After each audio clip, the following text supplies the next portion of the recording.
Okay, hello everyone. Welcome back to the Durango Movement Group podcast. It's been a while, and today I'm here with the one and only Patrick Langlois. Hello. Maybe to get started, well, first, I guess the purpose of the movement group is basically just building a community around exploring human movement and kind of the ideas behind what does it mean to be human and create a human practice to come or to explore that a little bit more. And I think doing that in a community to all build relationships together and then also growing individually as well through that. And so I think this podcast is kind of to then give kind of the individual voices behind the community. So today we got Patrick on, and maybe do you want to just give like a brief synopsis of your movement journey before we kind of jump into the main topic of it? Sure. I'm older than some of the previous guests. I'm 42 years old.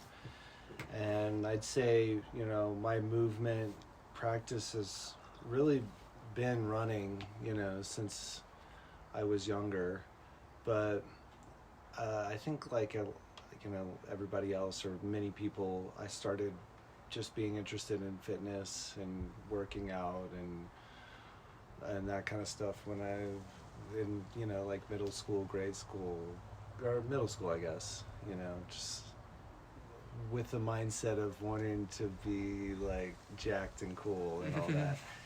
But I think I started running like early on. I have memories of doing it at like 13, 14 years old through the neighborhood.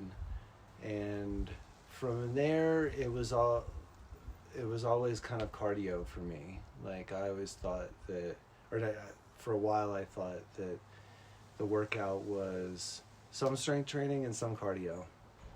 And that cardio for me was always just a little bit of running. And as I got older, post high school, really found that I wanted to go on longer runs, sometimes run with other people, run at specific places, and started really more considering myself as a runner, I guess. And that was, early 20s. But over the years, it became, something more for me,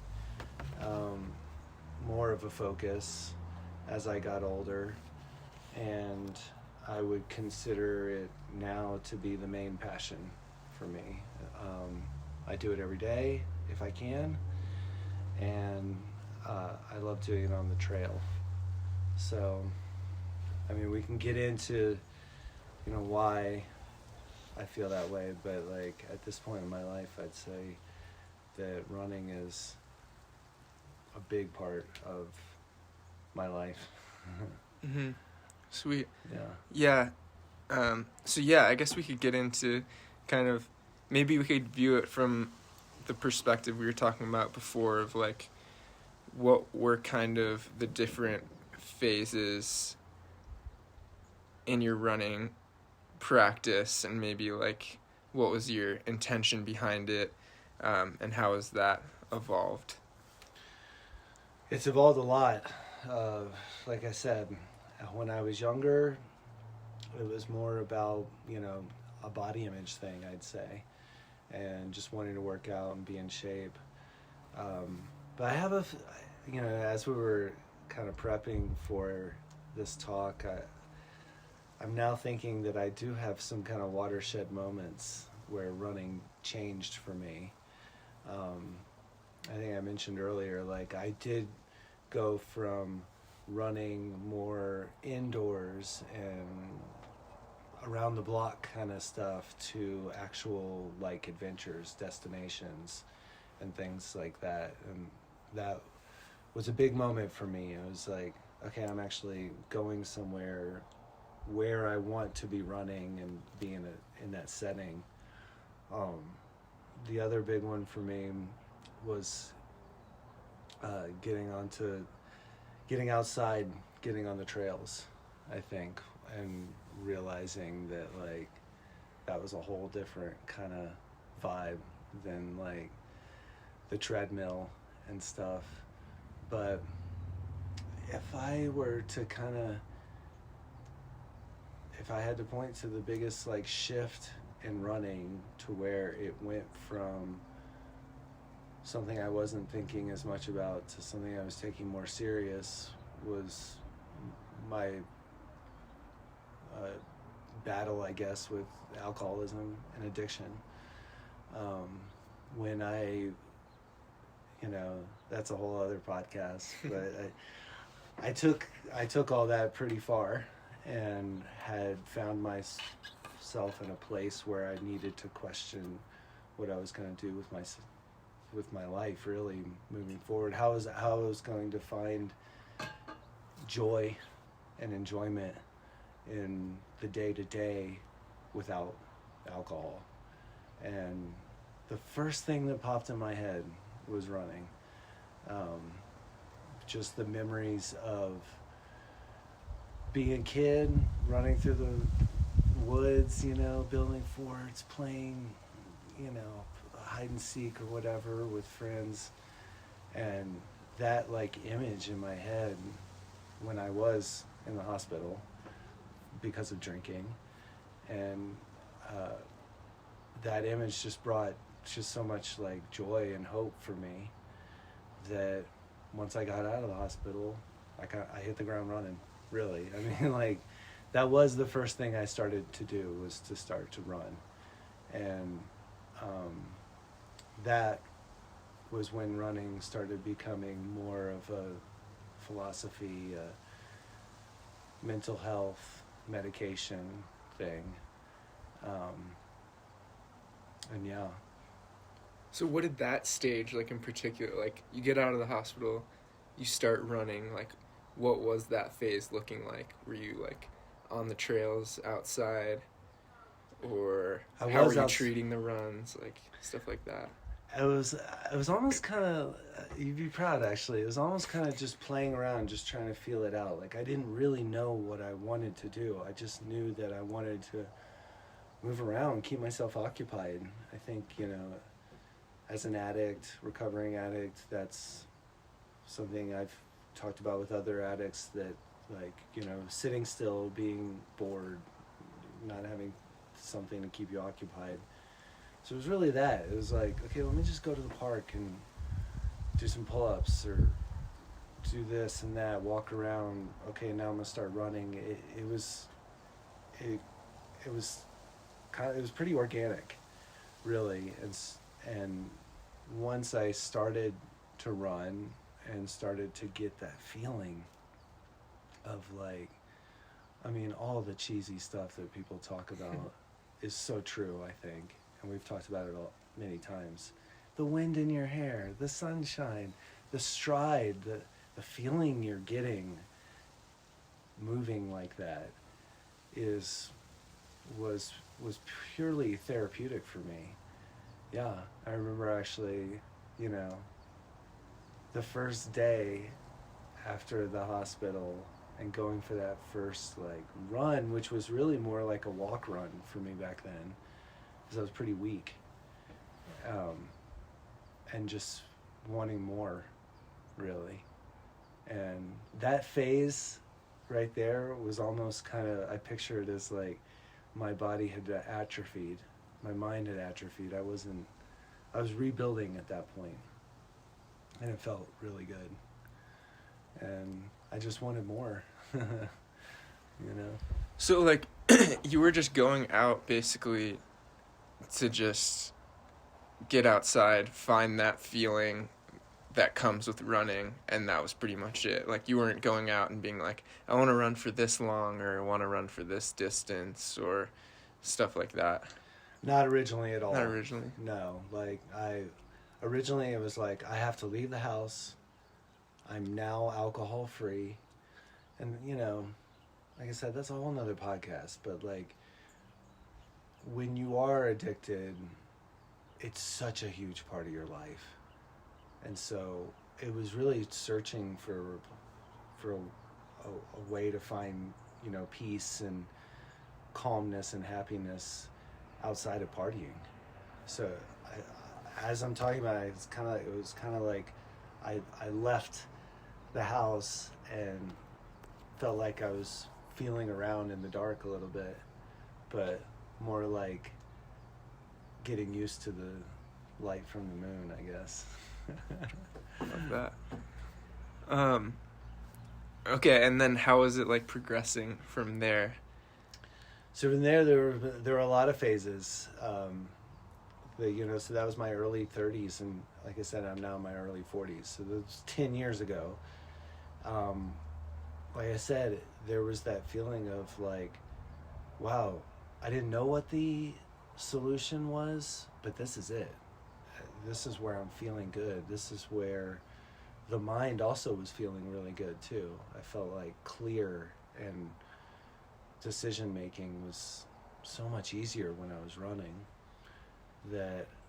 That's when, at that time I was in Louisiana, where I'm from, and wanted to get back to Colorado where I had been and get on the trails, get on technical stuff, because it was a lot of flat running down there. And so in my mind it was like, I want to take this up to the next level, to like where I see people like serious runners. I didn't think of myself as that. Like I said, transitioning from more just the guys working out and doing cardio to like running is now the thing. And I felt like Colorado was the place to do it.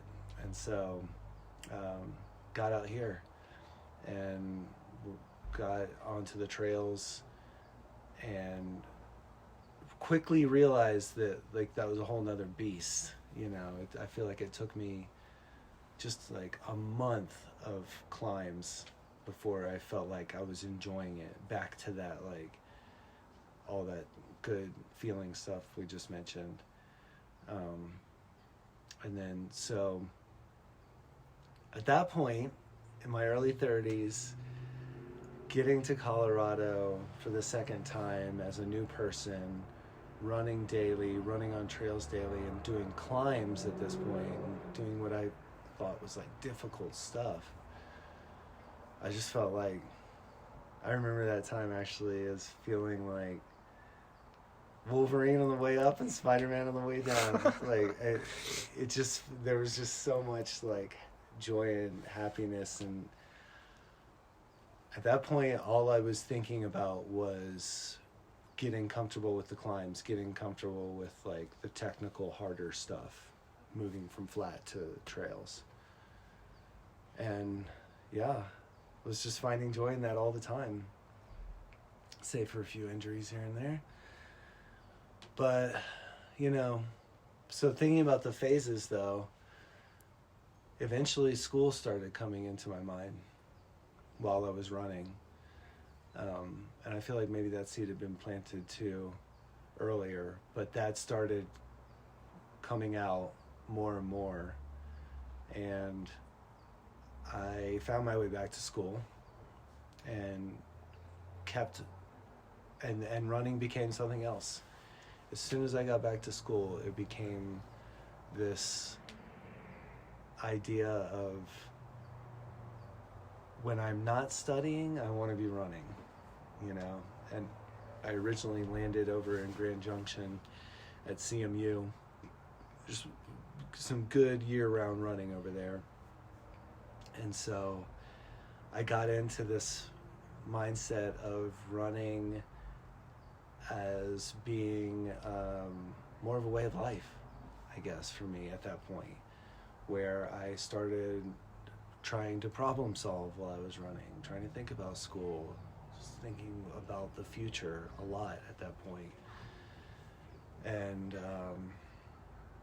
yeah, so looking back on that time, I'd say I was finding a lot of the therapy in running at that point.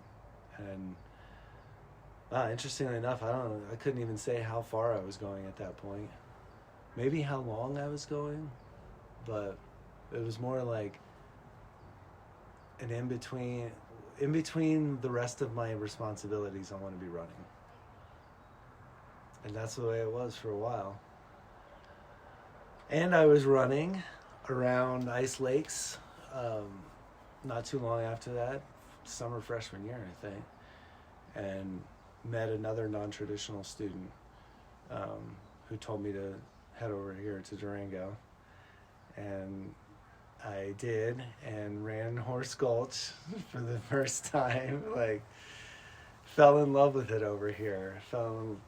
I actually parked over at Carbon Junction. Okay. And ran all the way over to campus, and just couldn't believe that this was like the campus trails, you know. So got over to Durango as quick as I possibly could, and at that point running got to a new level, I feel like, when I moved to Durango. Maybe because, well, there are professional runners here for a reason. It's also pretty year-round here. And the trail life here, I think, was a different level. So it was, from Grand Junction. I didn't have to drive anywhere. You'd just be running whenever, all the time, difficult stuff. And it got to be where I started paying attention to those miles and started patting myself on the back for getting longer and longer, and also still enjoying myself. Absolutely, no doubt about it. The length was actually the enjoyment at that point. Now that I'm looking back, the longer I was able to be out running, the happier I felt I was, and then the day was done, you know. It's like, it was another thing. It's the ultimate time killer. So it was like the time, like, do you feel like it was the length of time that you were, like, moving meditation almost, that was like the enjoyment thing, not necessarily the like number you see on the phone of like mileage? Or what were you saying by like the distance was the enjoyment thing? Like, what about the distance, I guess? I think it's multi-layered. Mm-hmm. I think it is both of what you were just saying. Like, the distance means solitude, means self-reflection. You know, the longer you're out there, the more time you have to calm the racing mind, and you run out of shit to, you know, you run out of the day-to-day stuff to worry about, and you start getting deeper the longer you are out there. And the further away you get from everybody too, and I feel like the closer you're getting to nature, then you're getting all those benefits as well. But at the same time, the longer you go, the more people notice, the more you notice, and the numbers start to look good, you know. And I remember when I first got here, I started doing maybe I was doing 2 a days before then, but not as like disciplined as I was when I got here. I lived just right next to the Animas Overlook Trail. No, not the Overlook Animas Trail. Mountain. The Animas in-town one. Mm-hmm. So it was just there, climbing up that thing just twice a day. I was like, wow, I can do this twice. I think that was the other thing too. It was like, I can do this. I didn't think I could. Well, I'm gonna add up a little more. Can I do that? Well, yeah, I can. So like I said, there's a lot of, it's pretty layered. I feel like as your goals, as your motivations shift, you know. But, you know, on that note, with as far as the numbers go, I can pinpoint it when the numbers started to go, you know, south. I remember one summer, you know, we had been running a while, you know, and I was home down in Louisiana for for a bit, and had that neurotic kind of ego mindset of like, oh, it's all flat down here, it's all city, it's all flat, I'm not gonna be able to. We were gonna do a big run a little later that summer, and I wanted to keep up, and I didn't want to fall behind and all that. So I felt like, oh, I'll just bump up the numbers. I'll just go long, for crazy long. And when I get back to Durango, then I'll be able to do this big run. And so going crazy long meant doing 20 miles a day, like the first time, and being like, whoa, did 24 miles yesterday. Like, that's insane. And so that feeling of, I wonder what this would be like to do this every day. What would life be like if I ran 20 plus miles a day? And so I got into that. That was like that day you started doing it? It was that summer. Starting to Yeah. cycle into that? Mm-hmm. I remember it happening. I remember once I started hitting 20 more than once a week, I was like, holy shit, I can't believe this. Like, I can't believe I'm still alive. Like, I wonder if, so there was just like all the ego there happening.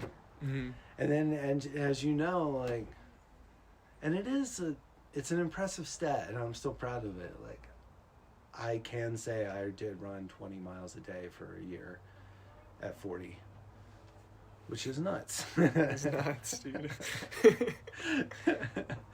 So, I'm happy to be able to look back on that.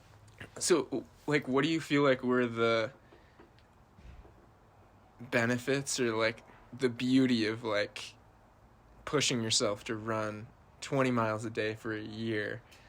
And then what were some of the things that, like, turned into maybe, like, unhealthy habits? Because I'm sure they were both sides, happening at the same simultaneously, unfortunately. But I think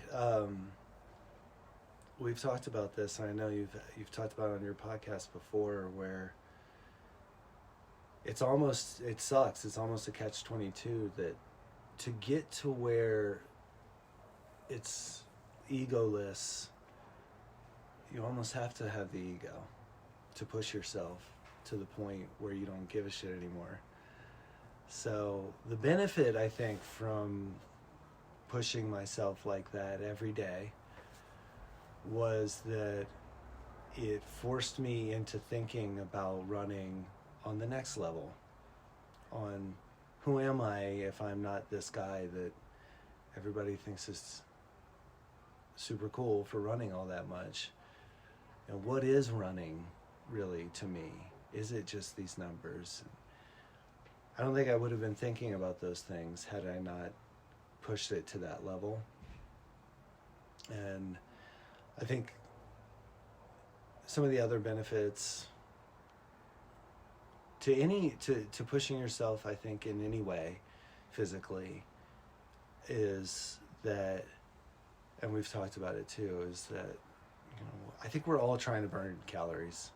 We're all concerned with the aesthetics, the looks, and being, in shape in that way.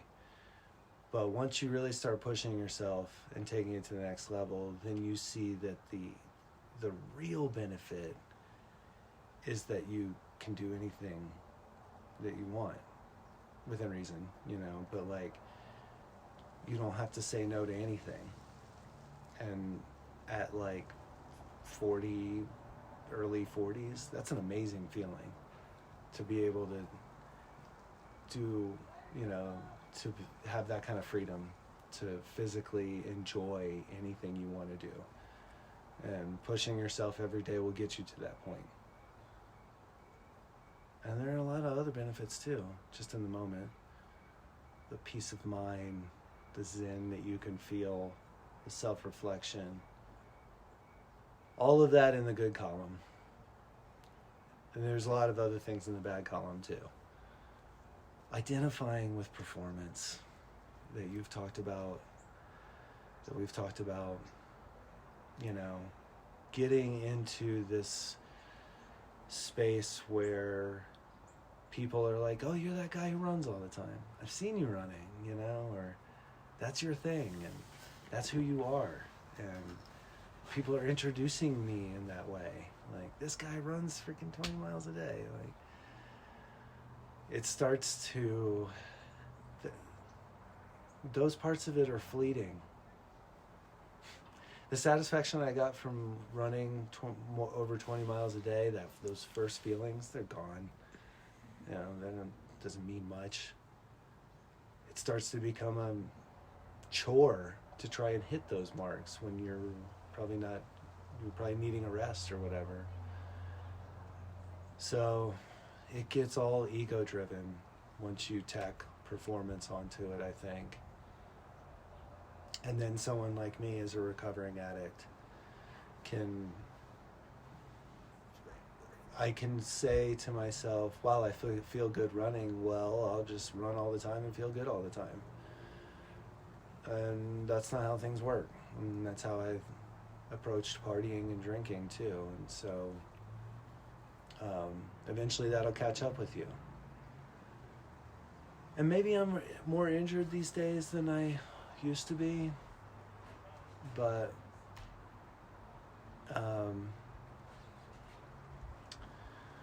I think that getting tied up in that, I was also checking my phone all the time. Just sitting around, I would just look at the number, see where it was. Oh, it's at 15, it's 3 o'clock. Cool, I've got 5 more miles to go. Or maybe more. Wouldn't it be cool if I did more?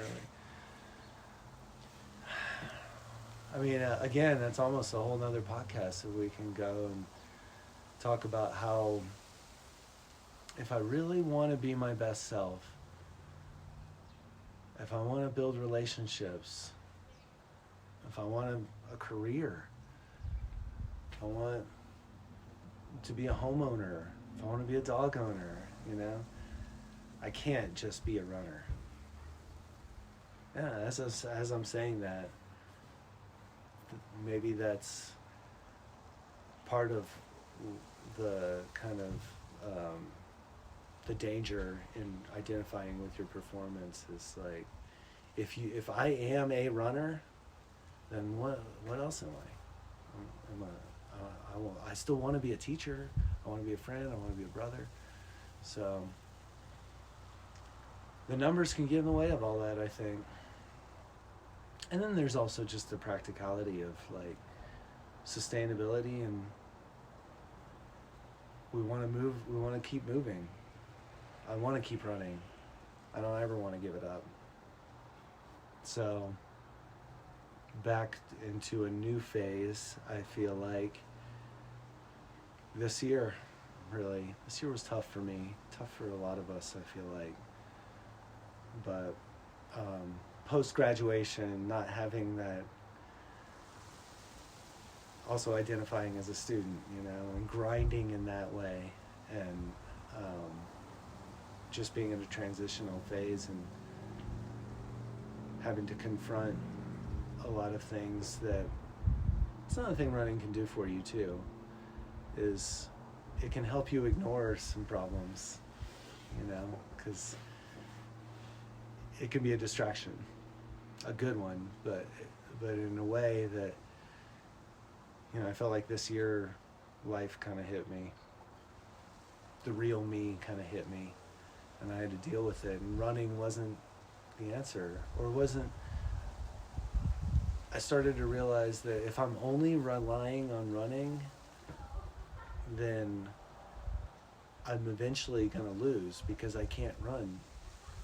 I'm 100% guaranteed to injure myself in that way. So this year, with some counseling and talking to y'all, and honestly listening to the podcast and getting to the movement class as much as I can, but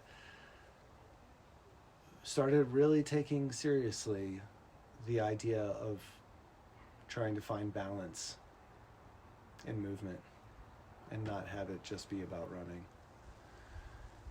And I feel like I've made some good progress this year in that way. So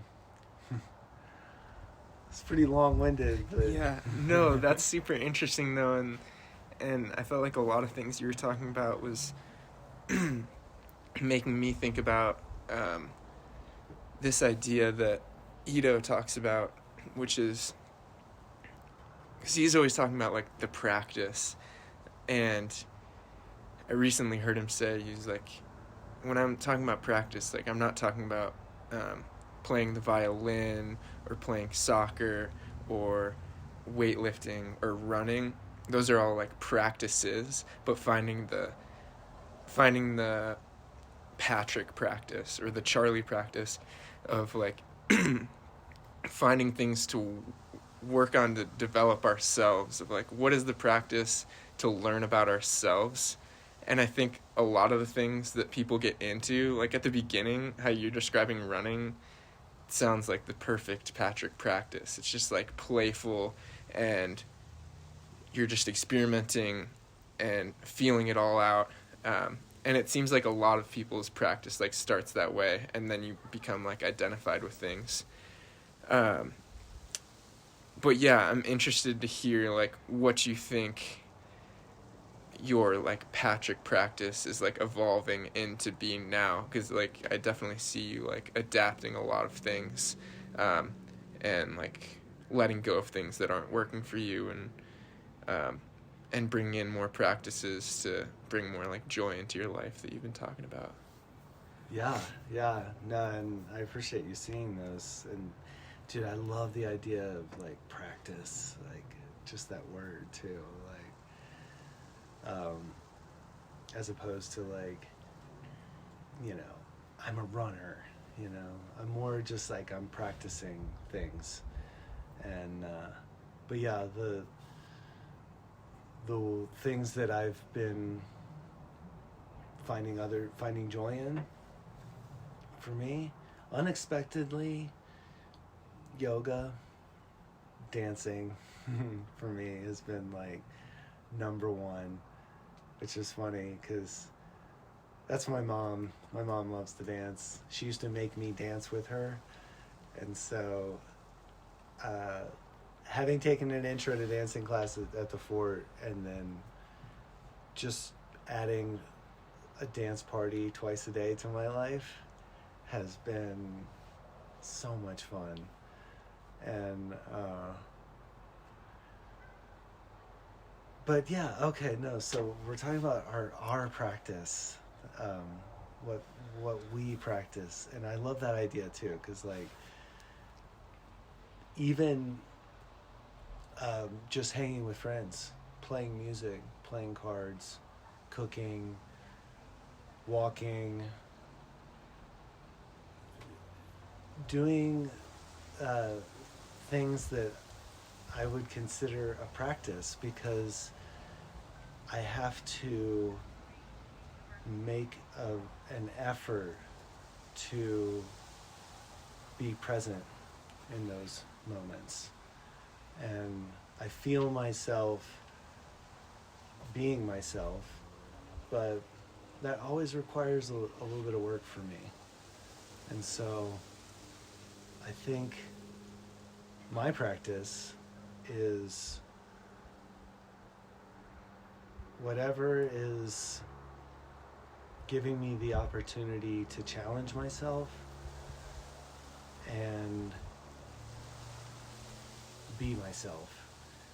As cliche as that sounds, you know, but I think it works for the way I want to see my movement moving forward, you know.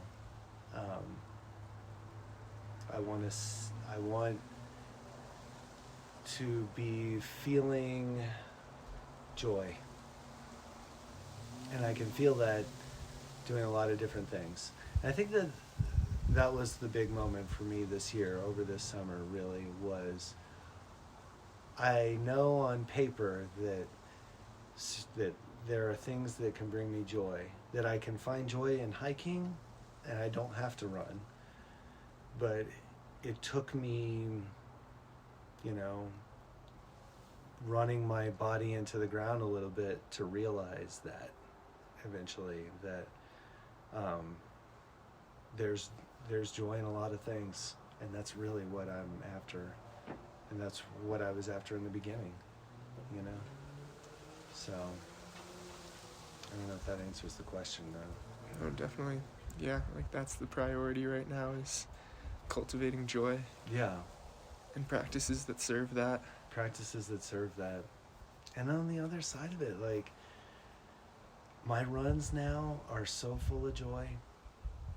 It's just so much, it's great, you know. It's still hard for me to not be in the routine, to not be in the grind. I found a lot of comfort in the grind, but I'm now finding that maybe that was like a little bit of kind of like a security blanket thing, like a defense thing. And I'm really happy now to honestly to admit that running wasn't exactly the cool thing that I thought it was, that I was projecting and that I was also getting externally a lot. That it actually felt really good to just admit that, you know, for real, and actually do something about it, as opposed to just being like, oh, I'm hurt and whatever, I'm still gonna run, you know, and I'm that guy. Mm-hmm. But admitting that I needed to balance and find joy in other things was a big step for me.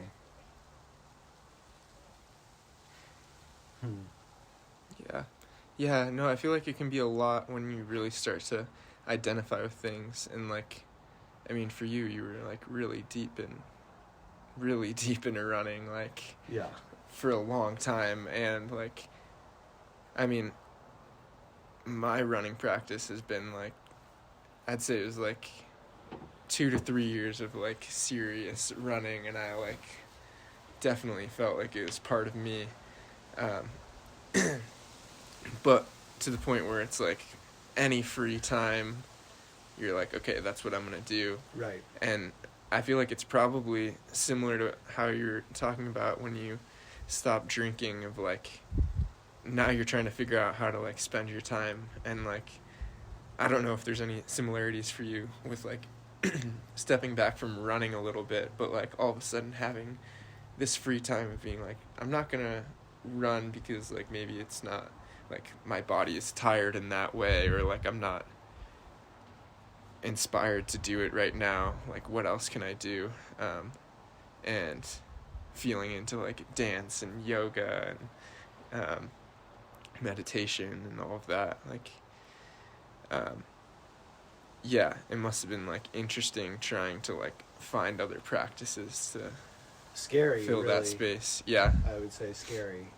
I didn't know, like, and I still don't, and it's still, like I said, it's still difficult for me, but like, it was scary, one, to admit, and then two, to say, well, what else is there? And I think you're right in thinking is very similar to, okay, now if I can't drink, now what?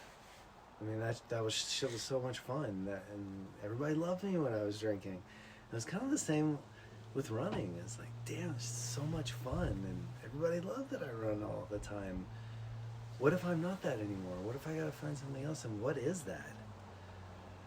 And so that was scary. I feel like those were more darker moments for me. But counseling was really helpful. I wasn't expecting to talk about that kind of stuff in counseling. It just kind of started coming up. And yeah, the idea, I think what really pushed me was my therapist and I talking about like how if running is so great, well, you want to hold on to it. I want to keep it. I don't want it to be the only out, you know. But then once I started accepting that, then it was like, well now what?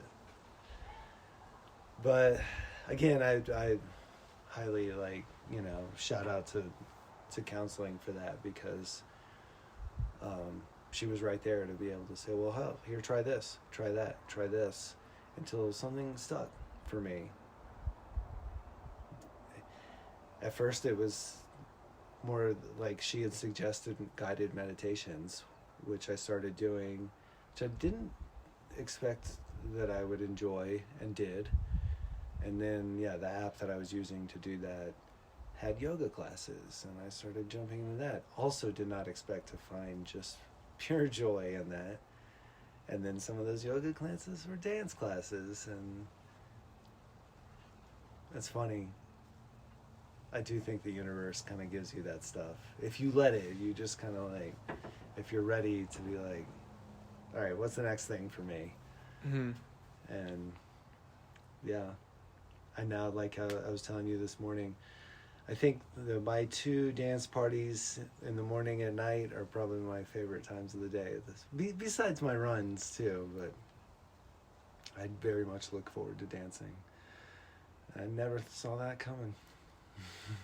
Yeah, and that's something that's like so inspiring about you as well, is like so many things that you went through in your life maybe came at like a later date than when, say, like an average person in society would go through it. Like you going back to college in your 30s and finishing in your 40s, and getting into running like more seriously in your 30s, and now getting into dancing and yoga and like all this stuff. And it's like, what, like, yeah, like, do you feel like that's just part of your like personality, or something you like consciously work at? Or yeah, I don't know, just if you could like speak to that. I have been thinking about that lately, because when I was hanging out with you and Livy up at Sailing Hawks, we were talking a little bit about how I do have kind of I'm proud of an ability to find wonder and awe in a lot of things. And I was thinking about where that came from, and if that was always there, or if that came after I quit drinking. Or I think it was always there. I think since I was a kid, I've always been curious.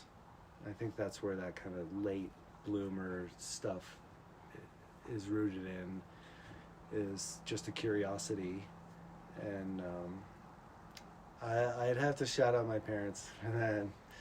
You know, my mom is that way. She picked up violin later in life. You know, she's learned many languages over the years later in life. She's done a lot of things later in life, and did a lot of things earlier in life. So I think that rubbed off on me, is that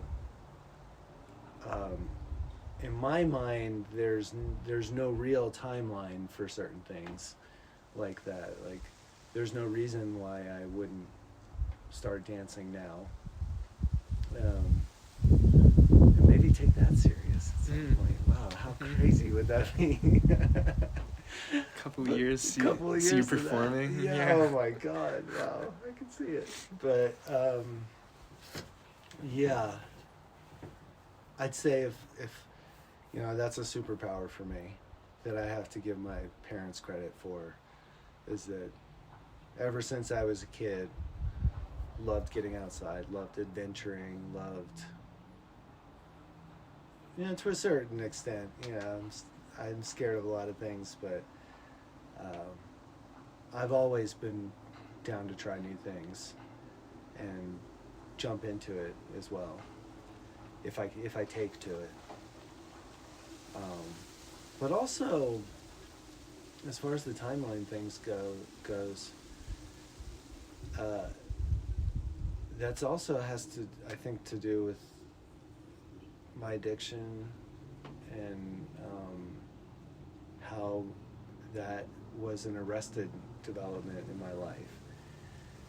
Like, addiction, I think, can do that to you, where it just takes a whole chunk of your development and puts it on hold. And so I do think it does have to do a little bit with being alcohol free, in that I'm now becoming who I was probably always supposed to become, but I had all that shit on hold. Mm-hmm. So I think it's a mix of both. Shout out to the parents, but also, you know, my recovery. But yeah, I'm proud of that part of myself. Yeah, you should be. Yeah. For sure. All right. Do you have anything else that you wanted to chat about before we close it off? I'm just excited, I think, for